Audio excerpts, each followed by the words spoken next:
네, 일본의 아베 총리가 집단적 자위권 추진을 공식화하면서 동북아 정세의 긴장감이 높아지고 있습니다.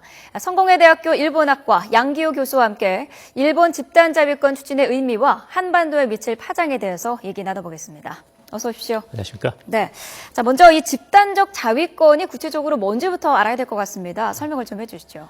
쉽게 이렇게 생각하시면 됩니다. 이제 그 이라크나 아프간 전쟁에서 미군과 공동 작전하는 영국군 있지 않습니까? 네. 네, 그것을 상정하시면 됩니다. 이제는 이제 평화헌법에서 그 제한이 되어 있어가지고 일본은 이제 분쟁을 해결하는 수단으로서 전쟁을 포기한다고 돼 있기 때문에 네. 지금까지는 몇 번 개정을 하면서 미군을 후방에서 지원해 왔거든요. 그렇지만 약간은 한정적이긴 하지만 전쟁의 당사자로서 주체자로서 미국과 공동 작전을 할 수 있는 근데 그것이 바로 이제 집단적 자위권이다라는 것으로 생각하시면 됩니다. 네. 이 집단적 자위권 추진을 공식화하는 게 그러면 왜 문제가 되는 거죠? 문제는 이제 특히 지금 중국과의 분쟁 가능성도 있는 것이고, 네. 특히 이제 한반도 유사시에 일본이 직접 개입할 가능성이 지금 높아졌거든요. 네. 그런 점에서는 한국으로서 상당히 우려할 수밖에 없고, 적어도 이것이 지금 이제 평화헌법의 어떤 궤를 일탈함으로써 네. 동북아에 있어서 긴장을 유발시키는 또는 이제 군사적인 분쟁이 일어날지도 모르는 그런 상황으로 몰고 가는 것에 대한 우려가 높다라는 것입니다. 네. 그러면은 일본이 그 평화헌법을 깨면서까지 이 집단적 자위권을 하려는 좀 이유, 속내는 어디에 있을까요? 가장 중요한 것은 이제 그 군사적인 위협을 일본은 강조를 하고 있는데요. 네. 하나는 이제 중국과의 도서 분쟁이 있지 않습니까? 네. 중국명 다이오다이 그리고 네. 일본명으로 센카쿠 열도인데요. 그것을 둘러싸고 최근에 굉장히 지금 그 중일 간의 대립이 이어지고 있습니다. 네. 그리고 이제 북한의 핵 개발이라든지 그다음에 미사일 발사, 지난번에 대포동 미사일 발사라든지 이런 것들은 굉장히 일본 국민으로서도 지금 위협을 느끼고 있는 측면이 있거든요. 네. 그런 점에서는 일본이 적극적으로 군사력을 가짐으로써 군사적인 전쟁의 억지력을 높여나가겠다라는 것이 일본 정부의 입장입니다. 네. 일본이 그렇다고 해서 뭐 아무 때나 집단적 자위권을 행사하겠다는 거는 아니었고요. 그 행사 요건이 명시가 됐었습니다. 한번 보도록 하겠습니다. 네, 밀접한 국가, 우방 국가가 공격을 받았을 때, 또 일본의 안전에 중요한 영향을 미칠 때, 해당국의 명확한 요청이 있을 때 자위권 행사가 가능하다, 이렇게 밝힌 건데, 자, 이 내용으로 봤을 때 구체적으로 어떤 국가가 영향을 좀 많이 받을까요? 아무래도 이제 한국, 중국이 그런 영향을 받을 가능성이 있는데요. 네. 이제 두 가지 전형적인 사례가 있는데, 하나는 이제 한반도 유사시에 일본인들이 지금 약 6만 7천 명이 살고 있거든요. 네. 근데 말하자면 일본 정부가 자국민을 구출할 때 미군이 함정 또는 항공기를 이용을 해가지고 한국에 있는 일본인들을 일본으로 이동시키게 됩니다. 근데 그 경우 북한으로부터 공격을 받았을 때 일본이 말하자면 직접 대응할 수 있는 네. 이전에는 후방기원이었지만 직접 북한에 대해서 공격할 수 있는 그런 권한을 가지는 겁니다. 네. 그리고 또 하나는 뭐냐면 이제 예를 들면 이라크 전쟁에서 일본 자위대가 위기에 빠지면 이런 영국군이라든지 미군이 와서 도와줄 수 있지만 네. 일본 자위대는 말하자면 지금의 헌법 규정에 따르면 네덜란드군 또는 영국군, 미군을 도와줄 수 없게 돼 있거든요. 네. 또는 거기에서 활동하고 있는 NGO 단체도 도와줄 수 없게 돼 있습니다. 네. 거기에 대해서 이번 조치를 통해 가지고 일본은 직접 활동할 수 있는 법적인 기반을 만들겠다는 것이 일본 정부의 생각입니다. 그렇지만 이제 아무래도 전쟁이라는 것이 일촉즉발의 상태이기 때문에 네. 한반도에서 만약에 일본이 공격을 받을 경우에는 북한에 대해서 직접 공격할 수 있는 가능성도 생겨나거든요. 네. 그런 점에서는 굉장히 한국 정부로서는 국민으로서도 우려할 수밖에 없는 그런 것이죠.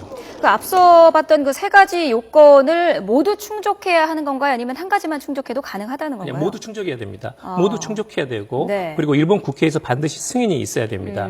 그런 면에서는 이제 집단적 자위권을 전면 행사하는 게 아니라 네. 한정적으로 제한적으로 말하자면 행사하겠다는 것이 일본 측의 입장입니다. 네.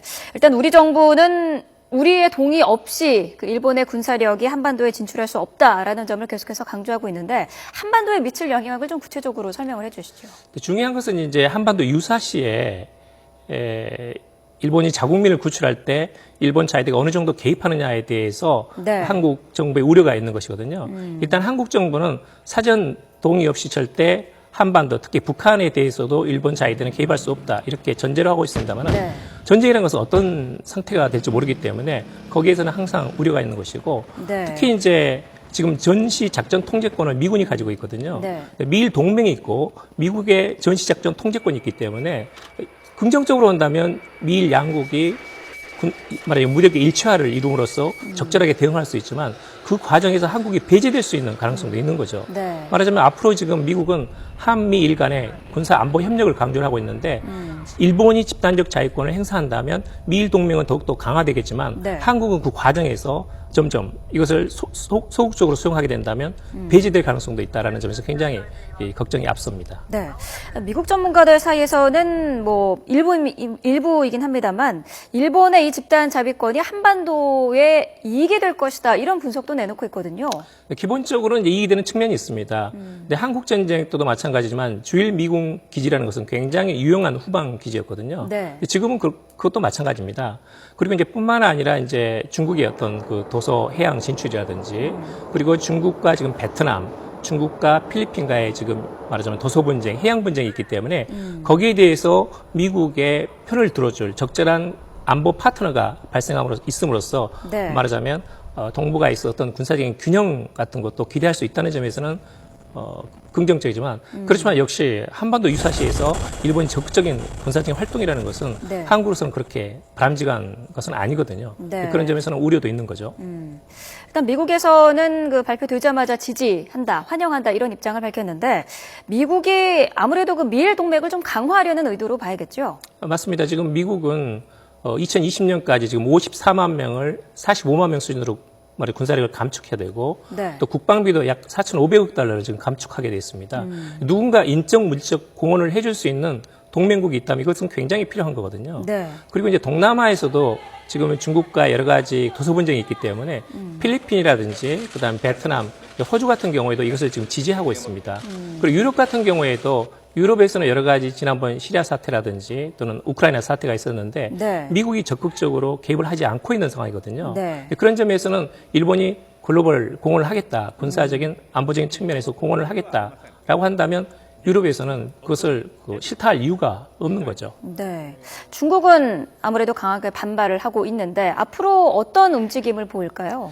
중국은 지금 이번에도 이제 중국 외교부에서 강한 비판 성명이 나왔고 그리고 간접적으로 시진핑 주석도 비판의 목소리를 높이고 있습니다. 네. 특히 이제 그 센카쿠 열도 중경명의 그 다이오다이를 둘러싸고 중일 간이 상당히 지금 갈등이 높아진 상태이기 때문에 네. 중국은 여기에 대해서 지금 일본의 집단적 자위권이라는 것은 군사적인 위협이 될 수밖에 없다라는 측면에서는 굉장히 비판을 하고 있습니다. 네. 일본의 이 자유권 행사를 반대하는 일본 내 시위도 이어지고 있다고 해요. 국민들도 뭐 10명 가운데 6명은 반대를 하고 있다 이런 얘기도 나오고 있는데 앞으로 이 통과 가능성은 어떻게 보십니까? 지금 일본 내에서 아베 수상이 그것을 그 내각에서 설명할 때 네. 수상 관저 앞에서 2,000명이 데모를 했습니다. 그리고 이제 가장 중요한 그 연립 여당의 일부인 공명당이 네. 그 모체가 이제 창가학회인데요. 창가학회에서는 헌법을 해석 개헌한 것은 반대다. 만약에 정하려면 정정당당하게 개헌하는 과정을 절차를 밟아라. 이렇게 요구를 하고 있습니다. 네. 공명당이 끝까지 반대할 경우에는 이것은 거의 불가능합니다. 각위에서 결정을 하는데 각위에서 지금 공명당에서 내놓은 그런 그 국토교통상 대신이 한 명 있거든요. 네. 그런데 각위는 전원 일치가 원칙입니다. 근데 최악의 경우에는 그 대신을 파면을 하고 다시 이제 새로운 자민당 출신의 국토교통대신을 임명하면서 가급 결정을 해야 되는데 네. 그것은 지나친 무리수이거든요. 그런 점에서는 앞으로 이제 공명당의 태도가 상당히 기추가 지목되고 있는 그런 상황입니다. 아무래도 국민적인 합의도 좀 필요할 것 같은데 이를 위해서 아베 총리도 여러 가지 그 활동이랄까요? 그런 걸 하지 않겠습니까? 지금 이제 일본에서 아사히 신문이라든지 그리고 이제 마이니치 신문은 지금 굉장히 반대하고 있고 네. 요미르 신문은 이제 찬성을 하고 있거든요. 산케이 신문이라든지. 그래서 일본 내에도 지금 여론이 엇갈립니다. 네. 그래서 이번에 이제 아베 수상이 강조한 것이 일본인들, 해외에 있는 일본인들을 직접 구출할 수 없다. 이것은 굉장히 문제가 있다. 네. 아무리 평화헌법이라도 자국민 구출 또는 국민의 안보, 안전보다 우선되는 것은 없다라는 점에서 국민을 설득하고 있거든요. 네. 그렇지만 뿌리 깊게 역시 그 평화헌법에 대한 일본 국민의 지지라는 것이 있기 때문에 네. 이러한 과정에서 어떻게 결론이 날지는 조금 더 지켜봐야 될 것 같습니다. 네. 자, 우리 정부는 어떤 전략을 좀 짜야 할까요? 당장 그 나온 반응은 뭐 우리의 동의가 있어야만 한다 그 부분밖에 없는데 앞으로 좀 전략적인 방법이 있어야 되지 않겠습니까? 문제는 이제 미국이 일본의 집단적 자위권을 환영하는 게 아니라 적극적으로 지지하고 있거든요. 네. 그리고 뿐만 아니라 동남아에서도 그렇고 인도나 호주도 마찬가지입니다.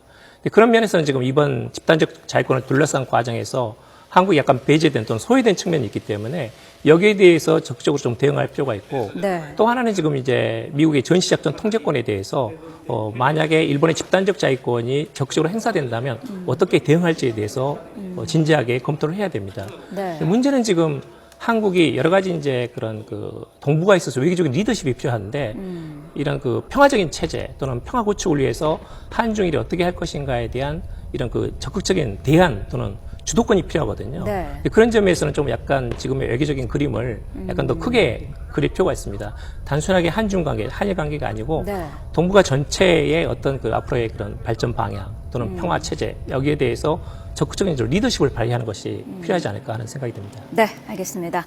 성공회대학교 일본학과 양기호 교수와 함께했습니다. 오늘 말씀 감사합니다. 감사합니다.